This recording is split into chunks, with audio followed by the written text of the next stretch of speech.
Content d'être ici aussi. C'est toujours une belle rencontre pour nous, ce premier de l'an, enfin cette première semaine de la nouvelle année, parce que c'est un moyen de nous retrouver.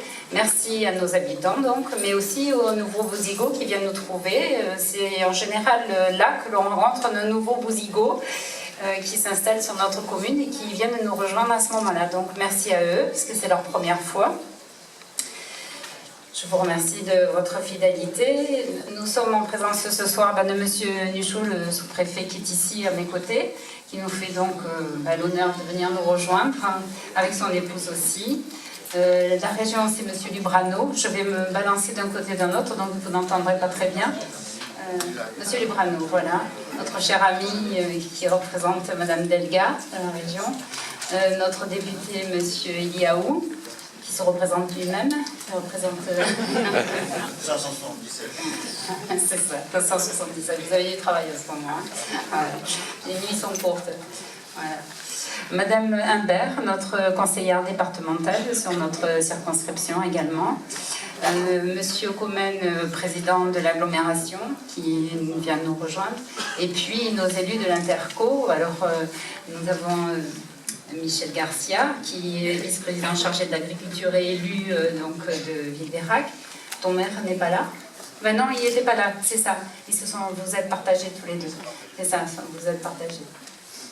Donc, j'ai vu monsieur Pidel, mais là je ne le vois plus. Tu es à la... Ah, tu es là-bas. D'accord, à la gauche. Monsieur Fricot, le maire de Metz, merci, cher ami.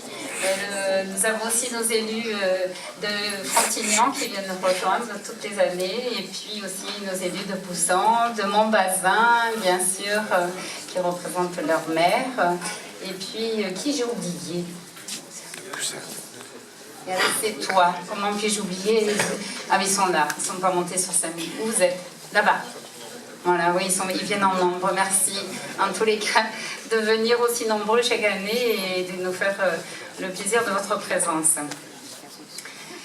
Donc, pour la première fois depuis ces 10 années, mon premier adjoint, Michel Paccario, n'est pas à mes côtés avec sa belle Constance. Il le regrette et moi aussi, parce que voilà, ça fait longtemps que je travaille avec lui et j'apprécie beaucoup sa présence à mes côtés, mais les suites d'une intervention le maintient à résidence, il est un peu prisonnier, malgré toute sa bonne volonté. Il vous transmet ses meilleurs vœux, ainsi que Mme Colmas qui ne peut être parmi nous ce soir.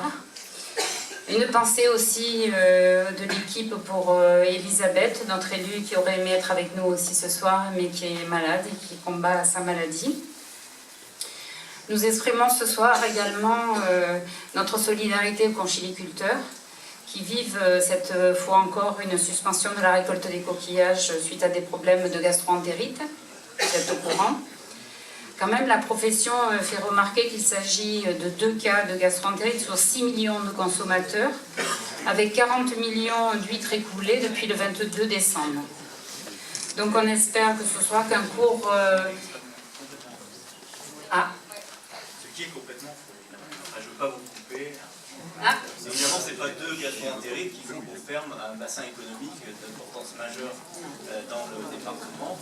C'est effectivement des événements de troubles collectifs qui représentent beaucoup plus de personnes, dont 2 cas avérés et qui techniquement peuvent se justifier sur le plan juridique et sur le plan des analyses, qui est étayé sur la mesure qui est.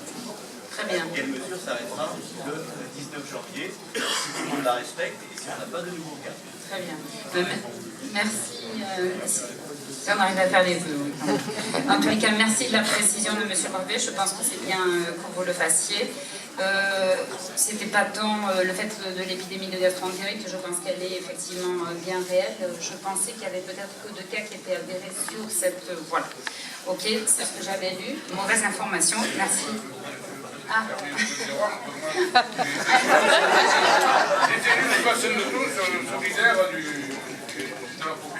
Bien. Bon, donc on est tous concernés.